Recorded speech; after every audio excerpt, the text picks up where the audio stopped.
Tapi kalau ada istri yang mengingatkan, abang, biarpun anak kita butuh sepatu sekolah, biarpun anak terus merengek minta belikan sepeda, demi Allah bang, kalau belum dapat rezeki yang halal, biar dia menangis daripada kita kasih haram, direndam dia besok di neraka jahanam. Mestinya bini itu begitu, boy. Kalau bini dapat bini soleha. Tapi bini sekarang heran pula, boy. Apa kata dia? Samanya itu bang, kata dia. Apalagi 2023 nih, jangankan lagi yang halal, haram pun sudah susah, kata dia. Habislah kita satu rumah itu makan haram, bapak ibu yang dimuliakan Allah. Inilah pentingnya mengaji.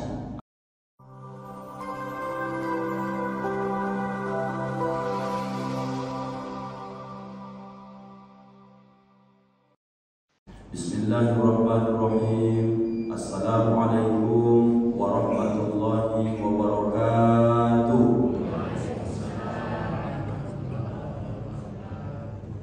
Alhamdulillahilladzi qad akhraja nataijal fikri li arbabil hijab wa hatta anhum min sama'il aqli kulla hijabin min sahabil jahli. Asyhadu an la ilaha illallah wahdahu la syarika lah wa asyhadu anna Muhammadan abduhu wa rasuluhu la nabiyya ba'da. Subhanaka la ilma lana illa ma 'allamtana innaka antal alimul hakim. Wa qala rabbi shrah li sadri wa yassir li amri wahlul 'uqdatam min lisani yafqahu qawli. Shadaqallahul azim. Allahumma faqihna fid din wa 'allimna at-ta'wil wahdina ila shiratikal mustaqim. Amin walhamdulillahi rabbil alamin. Orang-orang tua kami yang sangat kami hormati dan kami muliakan, bapak-bapak, ibu-ibu, mudah-mudahan kita semua, baik yang berada di dalam masjid ini dan seluruh keluarga kita, orang-orang muslim yang beriman, mudah-mudahan ketaatan kita ini menjadi asbab Allah besok ridho dan kumpulkan kita kembali di dalam surga bersama Nabi Muhammad sallallahu alaihi wasallam. Amin ya rabbal alamin. Bapak ibu yang dimuliakan Allah, tadi di akhir surah At-Takasur itu imam kita membacakan potongan ayat terakhir. Apa bunyi ayat dari surah At-Takasur yang terakhir itu, Bapak ibu? Summa latus alunna yawma izin anin na'im. Summa latus alunna yawma izin anin na'im. Kalau kita terjemah bebasnya supaya gampang paham, tidak secara harfiah, kata Allah, semua nikmat yang pernah kami berikan itu, jangan manusia itu mengira bahwa itu tidak akan diaudit oleh Allah. Bahasa sederhananya, apa yang diberikan Allah kepada hamba, kepada kita di dunia ini, Bapak Ibu, itu semua akan diminta pertanggungjawabannya. Makanya Bapak Ibu tidak bisa main-main. Sehebat apa, sepandai apa kita di dunia ini, menyembunyikan sesuatu yang mestinya itu bukan hak kita. Kalau di dunia ini bisa saja orang tak tahu, bisa saja kita sembunyikan keburukan, kebusukan kita itu. Tapi ketika besok di hadapan Allah, adakah Bapak Ibu yang tak nampak jelas dibuat oleh Allah? Jawabnya Bapak Ibu, tidak ada sedikit pun. Maka diingatkan dalam ayat itu, berhati-hati. Semua yang diberikan Allah dalam kehidupan kita ini, diauditnya besok, akan ditanyanya besok. Kalau pertanyaan itulah berupa kesehatan, ditanya besok. Selama kau hidup, mulai akil balik, sehat badan, kemana nikmat sehat itu kau gunakan? Belum lagi cerita tentang nikmat harta yang diberikan. Kalau ada orang beralasan besok, kenapa tidak sholat subuh kau dulu waktu di dunia? Jawab dia, gerimis ya Allah. Ada kau kasih mobil, kata Allah. Ada ya Allah. Kau tidak kau pakai, kira-kira begitulah Bapak Ibu. Ditanya itu besok. Kamu tidak pergi sholat subuh berjamaah, pergi sebenarnya ya Allah, datang gerimis, tidak ada mobilmu, kata Allah, tidak ada ya Allah. Mantel ada ya Allah, kau tidak kau pakai. Sampai nikmat sekecil-kecil itu besok yang kita anggap remeh-temeh, itu akan Allah tanyakan besok. Bapak Ibu yang dimuliakan Allah, kajian subuh kita kali ini adalah kenapa kita anggap nikmat-nikmat Allah yang diberikan ini seolah-olah ya sudahlah, yang lain juga dapat nikmat, awak juga dapat nikmat. Kenapa Bapak Ibu tak maksimal bisa kita lakukan untuk ke hal yang diridhoi Allah Subhanahu wa taala? Jawabnya Bapak Ibu adalah inilah kajian subuh kita. Jangan-jangan cara kita dalam mencari rezeki dalam kehidupan ini Bapak Ibu ada yang mungkin banyak kita lakukan kesalahan. Maksudnya kesalahan di mana Pak Ustaz? Bukankah orang beriman itu Bapak Ibu sangat berhati-hati tentang masalah apa yang dia dapatkan dari rezeki Allah?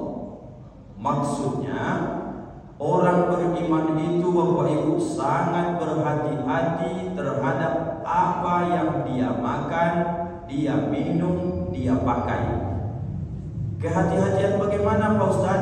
Orang beriman Bapak Ibu kalau tidak halal tidak akan dia makan. Orang beriman kalau tidak halal takkan dia minum. Orang beriman Bapak Ibu kalau tidak halal tidak akan mau dia pakai. Tapi kita hari ini kita anggap kalau sedikitnya haramnya Ustaz itu balikkan agak dingin dan nerakanya itu kata dia. Lebih parah lagi kawan sebelah, aku dapat sedikitnya kata dia. Kalau ibarat cerita merampas harta orang lah Bapak Ibu, lebih panas lagi yang merampas tanah yang sehektar itu. Aku cuma 2 meternya kata dia. Inilah Bapak Ibu yang harus kita lihat pada subuh ini. Jangan-jangan kita sudah menganggap remeh terhadap masalah perkara-perkara yang haram dalam kehidupan kita ini. Yang pertama Bapak Ibu, ada kita hamba-hamba Allah ini yang mengaku orang beriman, orang Islam, tapi dalam kehidupan ini bolak-balik dia makan, dia minum, dia pakai yang haram-haram. Apa contohnya Pak Ustaz? Dia memakan haram dengan secara zatnya langsung. Contohnya, ada orang yang mengaku beragama Islam, kata dia beriman. Kalau seandainya kita sebut jangan nampak kau tak beriman lagi, kalau kita sebut dia tak Islam, dia pun marah sama kita. Tapi mohon maaf Bapak Ibu, minuman keras terus juga diminum, kemudian juga tua juga tetap diminum. Itu kan Bapak Ibu haram secara zat, mutlak tuh Bapak Ibu.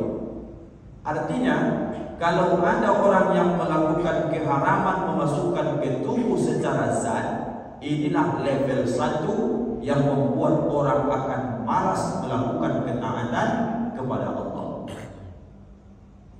Maka orang-orang melakukan haram secara zat itu, mohon maaf Bapak Ibu, seperti orang-orang yang minum minuman keras masuk ke badannya barang haram itu, maka tidak akan mampu badan itu lagi melakukan ketaatan. Kalau kita bandingkan, apakah orang beriman itu Pak Ustaz mohon maaf ketika terlanjur melakukan zina dia tetap beriman? Jawabnya, saat dia berzina itu, saat itulah sedang copot, sedang hilang keimanannya. Tapi kedudukan hilang iman di situ bukan dia kafir, tapi kedudukan iman saat itu, kalau dia orang beriman, tak mungkin dia melakukan zina haram secara zat dia lakukan. Tapi hari ini Bapak Ibu banyak orang berkilah. Aku waktu itu khilaf kata dia. Aku waktu itu tidak terlalu yakin bahwa itu terjadi, tapi sudah terjadi sudah. Orang yang makan haram secara zat ini Bapak Ibu nomor 1 paling fatal. Tidak akan mampu melakukan ketaatan. Orang yang makan haram ini tidak akan mampu dia sholat, jangankan 5 waktu, jangankan sholat sunnah. Melihat orang sholat pun Bapak Ibu bisa saja dia tak suka Bapak Ibu yang dimuliakan Allah. Maka ada orang Islam ni diejeknya orang Islam. So alim kau tengok, solat tiap kali, azan ke masjid, ajab ke masjid. Tengoklah saya ni tenang-tenang saja, sehat terus jadi buat Allah, kata dia. Orang-orang seperti ini sudah mulai sungsang di otaknya, Bapak Ibu. Apa yang dia lakukan? Karena terlalu banyak makan haram secara zatiah, zatnya haram itu dia makan. Insya Allah kita yang sholat subuh ini tak kita lakukan tuh Bapak Ibu. Mendengarkan minuman keras itu saja kita sudah menolak batin kita. Itu bertanda iman, Pak. Mendengarkan mohon maaf kalimat zina itu, na'udzubillah, maka langsung hati kita menolak. Itulah iman tuh, Pak. Takutnya wajah Allah itu. Tapi orang beriman bisa saja kena kemungkinan dia tidak makan secara zatnya, tapi dia makan haram secara ikhtiariah. Cara dia memperoleh harta, cara dia memperoleh makanan, minuman. Hari ini tak bisa kita menutup mata, Bapak Ibu, bagaimana warga Ujung Batu ini terutama setiap persimpangan, kadang-kadang kampung, desa, baik kotanya, tengoklah Bapak Ibu kelakuan terutama dari remaja dan juga bapak-bapak ini terutama. Apa yang marah dipertontonkan sekarang yang haram nyata ikhtiarnya, Pak? Main skater, Pak. Jangan dianggap Bapak Ibu main skater ini masalah biasa. Dalilnya jelas di dalam Al-Quran. Ya ayyuhalladzina amanu, wahai orang-orang yang beriman, kata Allah, innamal khamru wal maisiru wal ansab wal azlam rijsum min amali syaitan fajtanibu la'allakum tuflihun. Orang beriman, kata Allah, sesungguhnya khamar, minuman yang memabukkan itu, wal maisir wal ansab wal azlam, judi dan juga sejenisnya mengundi-undi nasib, persembahan untuk berhala, rijsum min amali syaitan, itu najis, kata Allah. Itu kelakuan setan. Di mana kedudukan skater ini? Undi nasib, main tebak-tebakan, main game dia, haram tuh Bapak Ibu. Di mana letaknya skater ini? Di judi. Maka kalau ada laki-laki seorang bapak menang dia main skater, dapat dia duit 200.000, dibawanya pulang ke rumah. Itulah yang disebut dengan haram ikhtiar. Duit tidak ada yang haram, Bapak Ibu. Cara dia memperoleh duit itu haram. Barulah dia bawa ke rumah. Istri ini pun tak bertanya, duit apa ini, Pak? Tidak dia tanya. Yang penting cair, kan begitu? Istri ini pun tak dia tanya, belanjakannya beras 10 kilo, sisanya belinya nanti sayur, sisanya belinya ikan, dimasak sama-sama. Bayangkan Bapak Ibu, gara-gara kelakuan seorang ayah yang tak peduli menengok halal haram, dia bawa ke rumah. Jangan-jangan ada anaknya yang umur 2 tahun tak tahu apa-apa, ada anaknya mohon maaf yang dalam kandungan belum tahu apa-apa, tapi kelakuan ayah membawa duit haram ke rumah, maka satu keluarga mereka makan haram. Wajarlah istri itu melawan kepada suami. Apa sebab? Di badannya banyak darah haram. Wajarlah anak itu disuruh mengaji lari. Wajarlah anak itu diajak ke masjid pun melawan. Karena yang masuk yang haram. Maka tengok dalam hadis Arba'in Nawawi, apa kata Rasulullah? Fa innal halala bayyin wa innal harama bayyin. Di antara yang halal haram itu mutasyabihat. Yang halal itu jelas, kata Nabi. Yang haram itu jelas, kata Nabi. Di antara halal dengan haram namanya mutasyabihat. Kalau bahasa Ujung Batunya subuhan, tidak jelas siapa yang punya. Sama ulama nanti gerakan subuh ini, di teras masjid ada duit 50.000. Rupanya Bapak Ibu terinjak, nampak. Kira-kira ibu ambil atau ibu biarkan? Dibiarkan saja, karena 50.000. Kalau 1 juta, berubah niat awak kan, daripada yang lain ngambil Pak Ustaz, mending awak amankan, kan begitu. Hukum menengok barang tercecer itu mutasyabihan subuhan. Kemana dekatnya Pak Ustaz? Kalau yakin bisa kau amankan, kau umumkan, maka itu lebih baik, ambillah. Tapi kalau tak yakin bisa mengumumkan supaya sampai kepada yang punya, maka tinggalkanlah. Apa sebab? Karena mutasyabihan subuhan lebih dekat ke yang haram dibandingkan kepada yang halal. Bapak Ibu yang dimuliakan Allah, tanyalah sama Bapak Ibu, Kalau ada seorang ayah main skater menang dia 200.000 di bawahnya, pulang kita jelaskan tadi satu keluarga mereka makan haram. Kalau Ustaz bertanya sama ayah sama ibu, mana lebih besar dosa yang main skater daripada penjual chip itu Bapak Ibu? Pahamnya Bapak Ibu ceramah ini? Enggak. Pura-pura tak paham kita Bapak Ibu. Dan mungkin tak paham Bapak Ibu. Di lingkungan masjid ini saja banyak sih yang main-main skater. Yang mau Ustaz tanya, ada itu bentuk chip loh Pak. Tidak bisa dia bisa daftar main skater itu, main game itu kalau tidak ada chipnya. Pertanyaan Ustaz, mana lebih besar dosa main skater dibanding yang jual chip? Yang jual chipnya Pak ya? Rasanya sama saja Bapak Ibu. Ada yang menjawab begitu. Kalau dia main skater, yang dia mainkan handphonenya, betul? Yang jual chip ini berapa kali dia transaksi sehari? Bisa saja 5, bisa 10. Artinya lebih besarnya dosa yang memfasilitasi daripada yang memakai. Kalau saya main skater, na'udzubillah, handphone saya, duit saya, transaksi saya, transaksi kami ini menjadi qarar, saling merugikan karena berlomba-lomba melakukan maksiat kepada Allah. Saya berdosa, dia berdosa.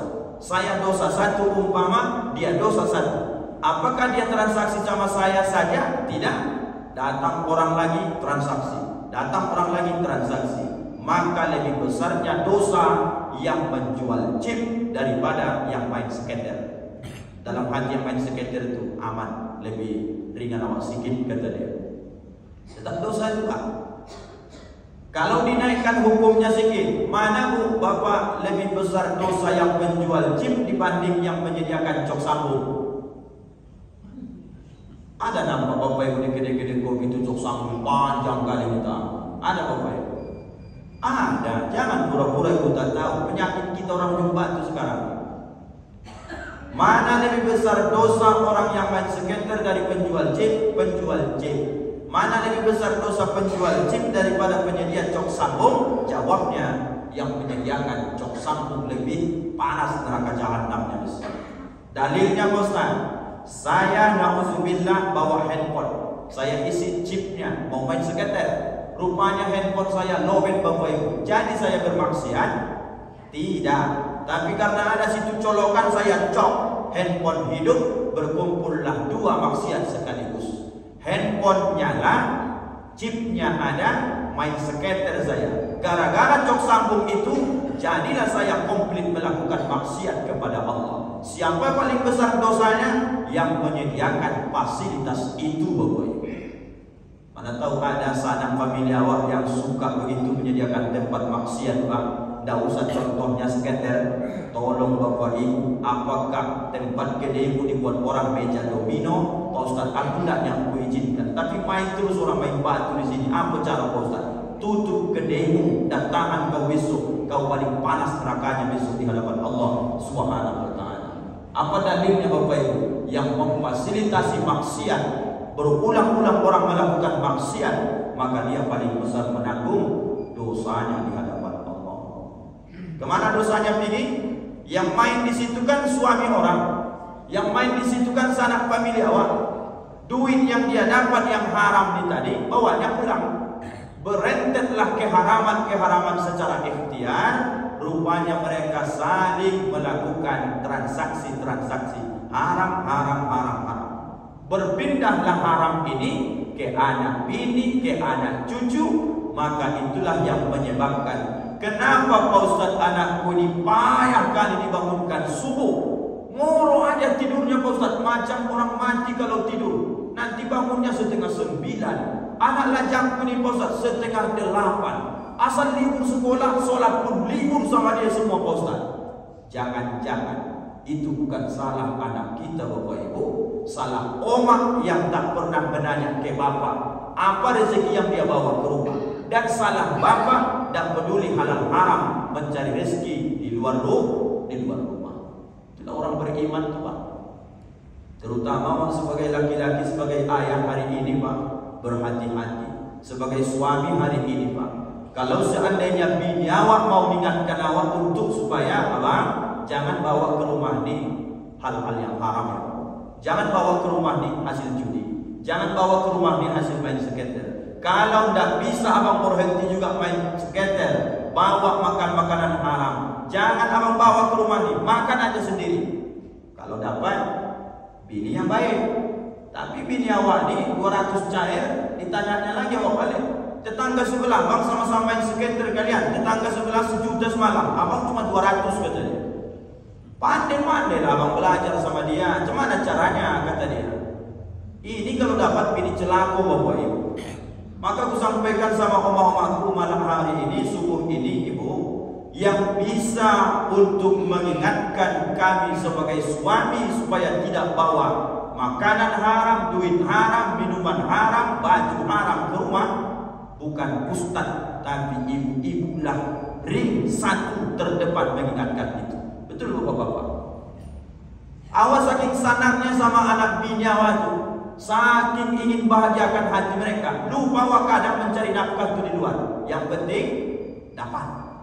Tapi kalau ada istri yang mengingatkan, abang, biarpun anak kita butuh sepatu sekolah, biarpun anak terus merengek minta belikan sepeda, demi Allah bang, kalau belum dapat rezeki yang halal, biar dia menangis daripada kita kasih haram, direndam dia besok di neraka jahanam. Mestinya bini itu begitu bapak ibu.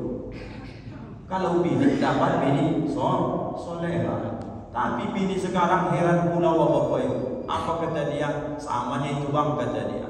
Apalagi 2023 nih, jangankan lagi yang halal, haram pun sudah susah kata dia. Habislah kita satu rumah itu makan haram bapak ibu yang dimuliakan Allah. Inilah pentingnya mengaji. Artinya awak sedang berpikir hari ini, ya Allah, kenapa rasanya badan ini payah untuk melakukan ketaatan. Serasa kadang azan itu jelasnya kepangkal telinga terdengar, tapi kenapa kaki ini payah kali melangkah Bapak?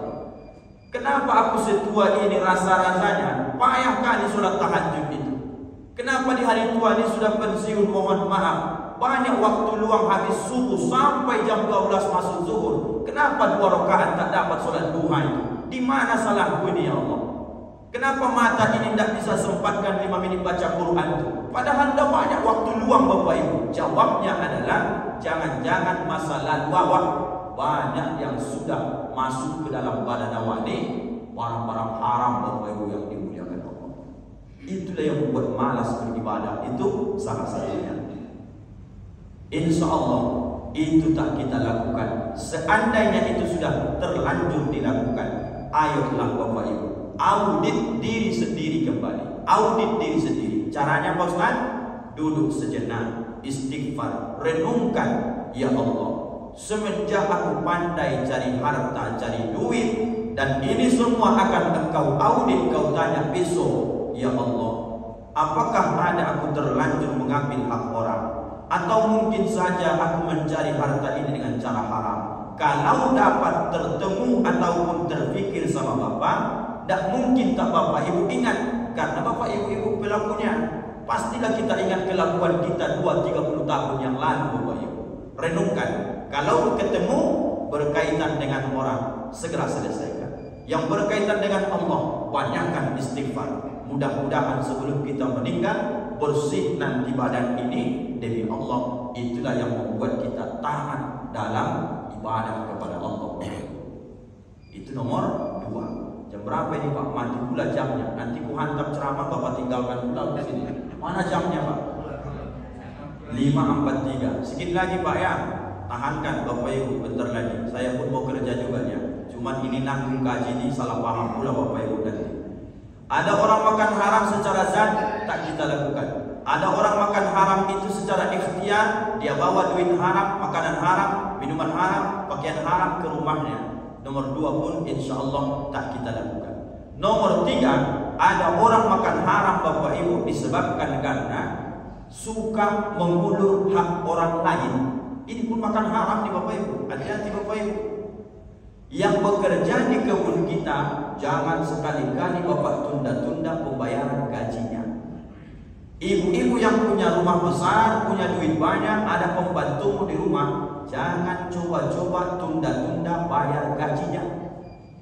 Yang punya karyawan toko yang Bapak Ibu pekerjakan demi Allah, kalau Bapak Ibu orang beriman, jangan sekali-kali tunda pembayaran gaji sesuai kesepakatan kalian di awal.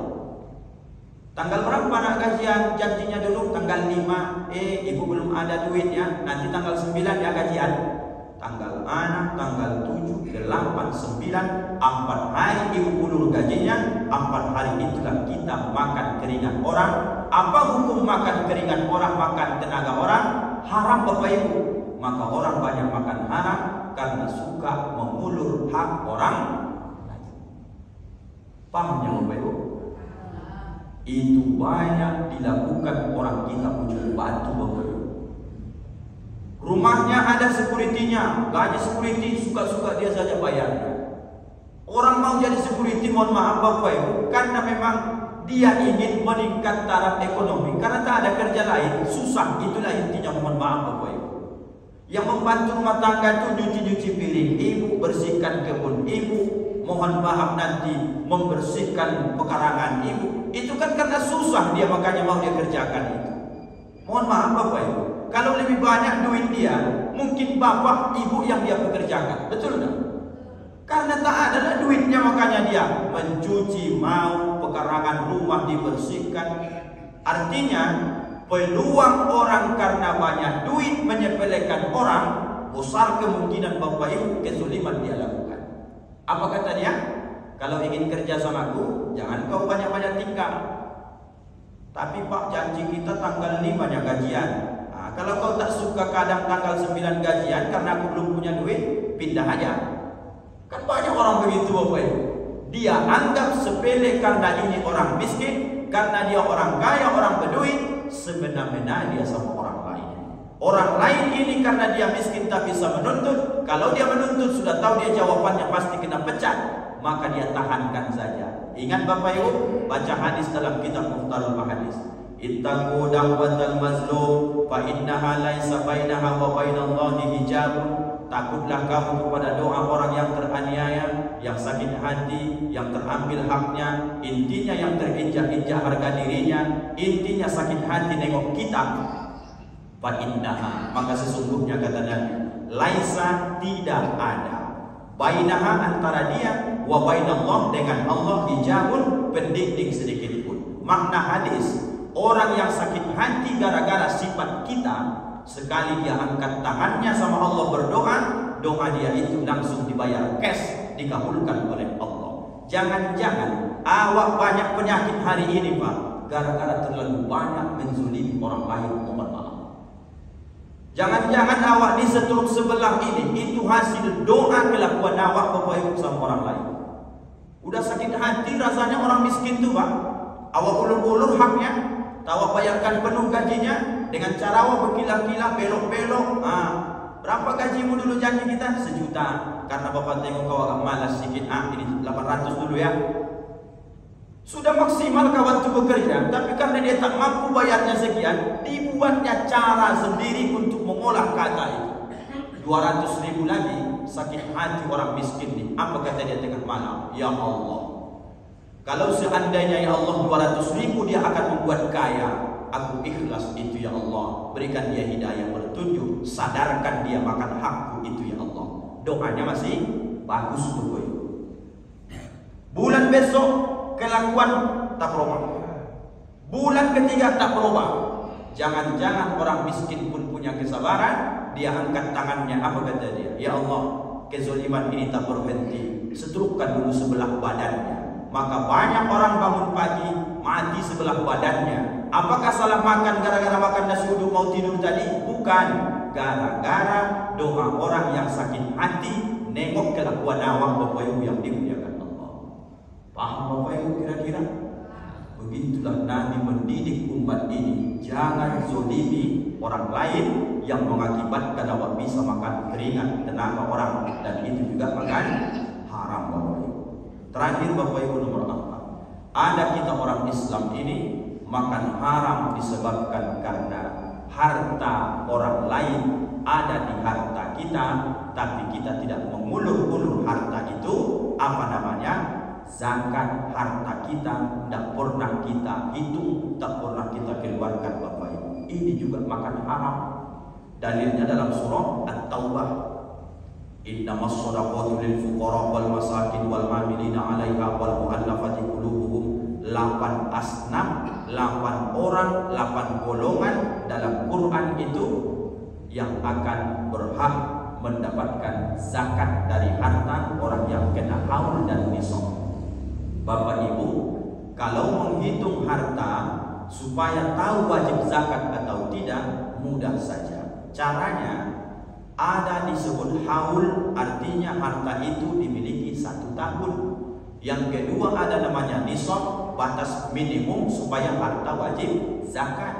Berapakah batas minimum wajib zakat, Pak Ustaz? Ulama sepakat 85 gram emas. Berapakah 1 gram emas? Sekarang Basnas Rohul masih bertahan 912.000. Cara menghitung zakat itu Bapak Ibu, 912.000 kali 85. Jawabnya sekitar 77.500.000 rupiah. Kali 2,5%, 2,5% itulah zakatnya, sekitar 1.900.000, tidak sampai 2 juta. Artinya orang yang punya penghasilan 77.500.000 setahun, ada hak orang lain di situ, hak fakir, hak miskin, hak amil, hak mu'allaf, 8 asnaf dalam hartamu. Kalau tidak kau keluarkan itu, maka sama saja. Apakah hukum makan harta fakir miskin? Haram. Orang yang tak bayar zakat harta pun, tak pernah keluar zakat hartanya, itu juga sama dengan makan haram setiap tahun, Bapak Ibu yang dimuliakan Allah. Karena tausiahnya sangat singkat, terbatas waktu. Semua keluargaku yang belum paham menghitung hartanya, datang ke kantor kita, ke UPZ. Sekarang setelah kantor terbakar, kita pindah berkantor di samping rumahnya Bapak Haji Ismet, notaris, Jalan Manggis. Datang situ Bapak Ibu konsultasi. Supaya apa Pak Ustaz? Jangan sampai awak gara-gara 2,5% awak makan haram. Berapa banyak 2,5% itu Pak Ustaz? Sikitnya itu Bapak Ibu. 1 juta duit Bapak Ibu cuma 25.000, 2,5% itu. 6 juta duit Bapak Ibu cuma 150.000 itu 2,5%. Tapi yang 2,5% tak keluar, itu juga makan harta orang lain. Sekali lagi, yang belum paham full tentang menghitung zakat, siap kami melayani gratis Bapak Ibu. Datang Bapak Ibu ke kantor, nanti kita terangkan, kita hitung sama-sama, kita contohkan kalkulatornya, simpel saja. Sekilas Ustadz sampaikan, rupanya orang makan haram itu paling tidak ada 4 tahapan ini Bapak Ibu yang dimuliakan Allah. Jadi hari ini yang mau kita perbaiki, kita renungkan, kenapa kita malas ibadah hari ini? Jangan-jangan haram dalam tubuh ini sudah terlalu banyak, makanya payah bangun tahajud, payah sholat duha, payah baca Quran, payah bangun untuk sholat malam, payah untuk tahan diberi infak sedekah. Kenapa? Karena yang haram tidak akan mengantarkan orang melakukan yang halal-halal. Kalau makanannya halal, pasti dia akan mudah melakukan ketaatan Bapak Ibu yang dimuliakan Allah. Orang-orang tuaku, ayah ibu semua, dalam penyampaian ini pastilah ada kesalahan, keterbatasan ilmu, kebodohan Ustaz. Mohon Bapak Ibu maaf, izinkan Ustaz dunia dan akhirat. Maaf Bapak Ibu. Alhamdulillahirabbil alamin. Kita tutup dengan doa kafaratul majelis. Subhanallahumma wa bihamdika asyhadu an la ilaha illa anta astaghfiruka wa atubu ilaik. Assalamualaikum warahmatullahi wabarakatuh.